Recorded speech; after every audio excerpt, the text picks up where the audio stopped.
أعوذ بالله من الشيطان الرجيم بسم الله الرحمن الرحيم يا أيها الناس اعبدوا ربكم الذي خلقكم والذين من قبلكم لعلكم تتقون الذي جعل لكم الأرض فراشا والسماء بناء وأنزل من السماء ماء فأخرج به من الثمرات رزقا لكم فلا تجعلوا لله أندادا وأنتم تعلمون. یا میں نے یا ایو یا ایوہ الناس، ناس میں نے لوگ، اے لوگو، اعبدو یعنی عبادت کرو تم، ربکم اپنے رب کی، ربکم میں نے تمہارا یعنی اپنے رب کی عبادت کرو، الذی وہ رب، خلق جس نے پیدا کیا، کم تم کو، والذین واو اور الذین اور ان لوگوں کو، من سے، قبلکم تم سے پہلے، اور جس نے پیدا کیا تم کو اور ان لوگوں کو جو تم سے پہلے تھے، لعل شاید کہ، کم تم لوگ، تتقون ہو جاؤ تقوی والے، تاکہ تم لوگ، شاید کہ تم لوگ ہو جاؤ تقوی والے یعنی پرہیزگار۔ الذی یہ اسی کے ساتھ ہے، ربا کے ساتھ، یہ جیسے یہ الذی ایسے یہ بھی الذی، کہ تمہارا رب وہ ہے، الذی وہ ہے، جعل جس نے بنا دیا، لکم تمہارے لیے، الارض زمین کو، فراشن فرش، والسماء اور آسمان کو، بناءن چھت، بنا چھت کو کہتے ہیں، وَأَنزَلَ واو اور انزل اتارا، من سے، السمائی آسمان، ماءن پانی، اور اتارا آسمان سے پانی، فَأَخْرَجَ فا تو کے معنی میں، یا پھر اخراج نکالا، بھی اس یہی اشارہ پانی کی طرف ہے،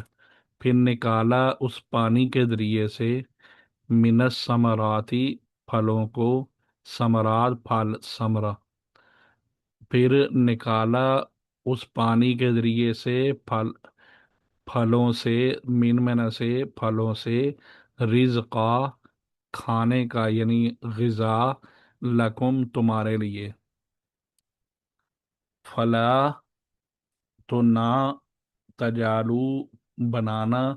للہ اللہ کے لیے، اندادہ کوئی شریک، فلا تجالو تو نہ بنانا، اللہ کے لیے کوئی شریک، وانتم واؤ اور کے معنی میں، وانتم تعلمون اور تم لوگ، تعلمون علم رکھتے ہو یعنی جانتے ہو ان چیزوں کو۔ سورہ بقرہ کی دوسری آیت میں اس دعا اور درخواست کا جواب تھا جو سورہ فاتحہ میں آئی تھی، یعنی اہدنا الصراط المستقیم، کہ جو تم صراط مستقیم طلب کرتے ہو اس کتاب میں ہے، کیونکہ قرآن کریم اول سے آخر تک صراط مستقیم ہی کی تشریح ہے۔ اس کے بعد قرآنی ہدایات کو قبول کرنے اور نہ کرنے کے اعتبار سے انسان کے تین گروہوں کو بیان کیا گیا۔ پہلی تین آیتوں میں مومن اور متقی لوگوں کا ذکر ہوا جنہوں نے ہدایت قرآنی کو اپنے نصب العین بنا لیا۔ بعد کی دو آیتوں میں اس گروہ کا ذکر کیا جس نے کھلے طور پر اس ہدایت کی مخالفت کی۔ اس کے بعد 13 آیتوں میں اس خطرناک گروہ کے حالات بیان کیے جو حقیقت میں قرآنی ہدایات کے مخالف تھے، مگر دنیا کی ذلیل اغراض یا مسلمانوں کو نقصان پہنچانے کے خیال سے اپنے کفر اور مخالفت کو چھپا کر مسلمانوں میں شامل رہتے اور اپنے آپ کو مسلمان ظاہر کرتے۔ اسی طرح سورہ بقرہ کی ابتدائی 20 آیتوں میں ہدایت کے قبول کرنے اور نہ کرنے کے معیار پر کل انسانوں کو 3 گروہوں میں بانٹ دیا گیا، جس میں اس طرف بھی اشارہ پایا گیا کہ انسانوں کی گروہی اور قومی تقسیم نسب اور وطن یا زبان اور رنگ کی بنیادوں پر نہیں، یعنی معقول نہیں ہے، بلکہ اس کی صحیح تقسیم مذہب کی بنیاد پر ہے کہ اللہ تعالیٰ اور اس کی ہدایت کو ماننے والے ایک قوم ہیں اور نہ ماننے والے دوسری قوم ہیں، جن کو سورہ مجادلہ 28ویں پارے میں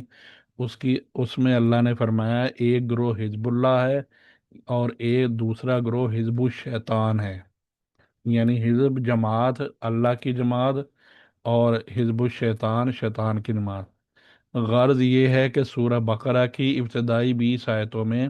قرآنی ہدایت کو ماننے یا نہ ماننے کی بنیاد پر انسان کو 3 قوموں میں تقسیم کر کے ہر ایک کا حال ہر ایک کا کچھ کچھ حال بیان فرمایا گیا۔ اس کے بعد آج کی یہ جو ہم نے پڑھی ہیں، اس میں 21ویں اور 22ویں آیتوں میں تینوں گروہوں کو خطاب کر کے وہ دعوت پیش کی گئی ہے جس کے لیے قرآن نازل ہوا ہے۔ اس میں مخلوق پرستی سے باز آنے اور ایک خدا کی عبادت کرنے کی طرف دعوت جو ہے وہ ایسے انداز سے دی گئی ہے کہ اس میں دعوے کے ساتھ اس کے واضح دلائل بھی موجود ہیں، جس میں تھوڑی بہت بھی سمجھ بوجھ رکھنے والا انسان اگر تھوڑا سا غور کرے تو توحید کے اقرار پر مجبور ہو جائے۔ پہلی آیت میں یا ایہا الناس سے خطاب شروع ہوا ہے۔ الناس جو ہے عربی زبان میں انسان کے معنی میں آتا ہے، اس لیے مذکورہ تینوں گروہ اس میں شامل ہیں جن کو مخاطب کر کے ارشاد ہوا کہ اعبدو ربکم، کہ تم عبادت کرو اپنے رب کی۔ یہ اعبدو عبادت کے معنی ہے، اور عبادت کا معنی ہوتا ہے کہ اپنی پوری طاقت جو ہے وہ مکمل فرما برداری میں صرف کرنا اور خوف اور عظمت کے پیش نظر نافرمانی سے دور رہنا، یہ عبادت کا معنی ہے۔ اللفظ رب کا معنی ہوتا ہے پروردگار، یعنی پالنے والا، جس کی پوری تشریح پہلے گزر چکی ہے۔ تو ترجمہ یہ ہوا کہ عبادت کرو اپنے رب کی۔ اب یہاں رب کی جگہ لفظ اللہ یا اللہ کے اور ناموں میں سے کوئی اور نام بھی لایا جا سکتا تھا، مگر ان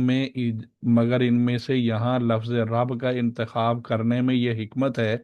کہ اس مختصر سے جملے میں دعوے کے ساتھ دلیل بھی آ گئی، کیونکہ عبادت کی مستحق صرف وہ ذات ہو سکتی ہے جو انسان کی پرورش کی کفیل ہو، جو اس کو ایک قطرہ سے آہستہ آہستہ تربیت کے ساتھ ایک اچھا خاصا سمیع بصیر، یعنی سننے والا، دیکھنے والا، عقل اور سمجھ والا ماہر انسان بنا دے اور اس انسان کی بقا اور اس کی ترقی کے وسائل مہیا کر دے۔ اور یہ ظاہر ہے کہ انسان کتنا ہی جاہل ہو اور اپنی بصیرت کو برباد کر چکا ہو، لیکن جب بھی ذرا سا غور کرے گا تو اس کا یقین کرنے میں اسے ہرگز کوئی یعنی تأمل نہیں ہوگا، سوچ و بچار نہیں کرے گا کہ یہ شان جو ہے، یعنی اس کی اپنی ذات کی ایک قطرے سے اتنا بڑا انسان بننا، یہ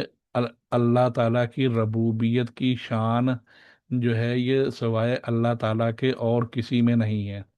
اور انسان پر یہ جو شفقت والے انعامات ہیں، نہ کسی پتھر کے تراشے ہوئے بت نے کیے ہیں اور نہ کسی اور مخلوق نے، اور وہ کیسے کرتے جبکہ وہ تو خود اپنے وجود اور بقا میں اللہ کے محتاج ہیں۔ ایک محتاج دوسرے محتاج کی کیا حاجت روائی کر سکتا ہے؟ اگر ظاہری طور پر کرے بھی تو وہ حقیقت میں اسی ذات کی تربیت ہوگی جس کی طرف یہ دونوں محتاج ہیں۔ خلاصہ یہ ہے کہ اس جگہ رب کا لفظ لا کر واضح کر دیا گیا کہ جس ذات کی عبادت کی طرف دعوت دی گئی ہے اس کے علاوہ دوسری کوئی ہستی عبادت کے مستحق ہو ہی نہیں سکتی۔ اس جملے میں انسان کے تینوں گروہوں کو خطاب ہے، اور ہر مخاطب کے لیے اس جملے کا معنی اور مطلب علیحدہ علیحدہ ہے۔ مثلا جب کہا گیا کہ اپنے رب کی عبادت کرو، تو کفار کے لیے اس خطاب کے معنی یہ ہوئے کہ مخلوق پرستی کو چھوڑ کر توحید کو اختیار کرو، اور منافقین کے لیے اس کے معنی یہ ہوں گے کہ منافقت کو چھوڑ کر اخلاص پیدا کرو۔ گناہ گار مسلمانوں کے لیے معنی یہ ہوں گے کہ گناہ سے باز آ جاؤ، کامل مکمل اطاعت اختیار کرو۔ اور متقی مسلمانوں کے لیے جملے کے معنی یہ ہوں گے کہ اپنی اطاعت اور عبادت پر ہمیشہ قائم رہو، اور اس میں ترقی کی کوشش کرتے رہو۔ اس کے بعد رب کی چند خاص صفتوں کا ذکر کر کے اس مضمون کی مزید وضاحت فرمائی گئی۔ ارشاد ہے کہ الذی خلقکم والذین من قبلکم، یعنی تمہارا پروردگار وہ ہے جس نے تمہیں پیدا کیا اور ان قوموں کو بھی جو تم سے پہلے گزر چکی ہیں۔ اس میں رب کی وہ صفت بتلائی گئی ہے جو اللہ تعالیٰ کے علاوہ کسی مخلوق میں پائے جانے کا کسی کو وہم و گمان بھی نہیں ہو سکتا، کہ نہ ہونے سے ہونا، یعنی عدم سے وجود دینا، اور پھر ماں کے پیٹ کی تاریکیوں اور گندگیوں میں ایسی حسین و جمیل اور پاک صاف انسان بنا دینا کہ فرشتے بھی اس کی پاکی پر رشک کریں، یہ سوائے اس اللہ یعنی سچی ذات کے علاوہ یہ کس کا کام ہو سکتا ہے، جو کسی کا محتاج نہیں، سب اس کے محتاج ہیں۔ اس آیت میں خلقکم کے ساتھ والذین من قبلکم کا لفظ آیا ہے۔ من قبلکم یعنی تم سے پہلے، یعنی تم کو بھی پیدا کیا اور تم سے پہلوں کو بھی۔ یہ پہلوں کا اضافہ کر کے یہ بتلا دیا کہ تم اور تمہارے آباء و اجداد، یعنی بنی نوع انسان، یعنی انسان کی جو صفت ہے، جو اس کا خالق وہی پروردگار ہے۔ دوسرا صرف من قبلکم کا ذکر فرمایا کہ تم سے پہلے، من بعدکم نہیں کہا کہ تم سے بعد۔ اب بعد پیدا ہونے والے لوگوں کا اس لیے ذکر نہیں کیا کہ اس میں اس طرف اشارہ ہو گیا کہ اس امت محمدیہ کے بعد کوئی دوسری امت یا کوئی دوسری ملت یعنی مذہب نہیں ہوگا، کیونکہ خاتم النبیین صلی اللہ علیہ وسلم کے بعد نہ کوئی مبعوث ہوگا یعنی بھیجا جائے گا، نہ اس کی کوئی نئی امت ہوگی۔ اس کے بعد آخر میں اللہ نے فرمایا لعلکم تتقون، یعنی دنیا میں گمراہی اور آخرت میں عذاب سے نجات پانے کی امید تمہارے لیے صرف اسی صورت میں ہو سکتی ہے کہ تم توحید کو اختیار کرو اور شرک سے باز آ جاؤ۔ پھر دوسری آیت میں لفظ رب کی دوسری صفت بیان فرمائی، الذی جعل لکم الارض فراشا والسماء بناء وانزل من السماء ماء فاخرج به من الثمرات رزقا لکم، یعنی رب وہ ذات ہے جس نے بنایا تمہارے لیے زمین کو فرش اور آسمان کو چھت، اور برسایا آسمان سے پانی، پھر اس پانی کے ذریعے سے پردہ عدم سے، یعنی جو بالکل نہ ہونے کا جو جس کو کہتے ہیں زمانہ، اس سے اس سے پھلوں کی غذا تمہارے لیے پیدا کی۔ اس سے پہلی آیت میں ان انعامات کا ذکر تھا، یعنی یہ یا ایھا الناس اعبدوا، ان انعامات کا ذکر تھا جو انسان کی ذات سے متعلق ہیں۔ اس آیت میں ان انعامات کا ذکر ہے جو انسان کے ارد گرد کی چیزوں کے متعلق ہیں، یعنی پہلی آیت میں انسان کی ذاتی صفات ہیں، اور دوسری آیت میں آفاقی نعمتیں ہیں، ان کا ذکر ہے۔ ان آفاقی نعمتوں سے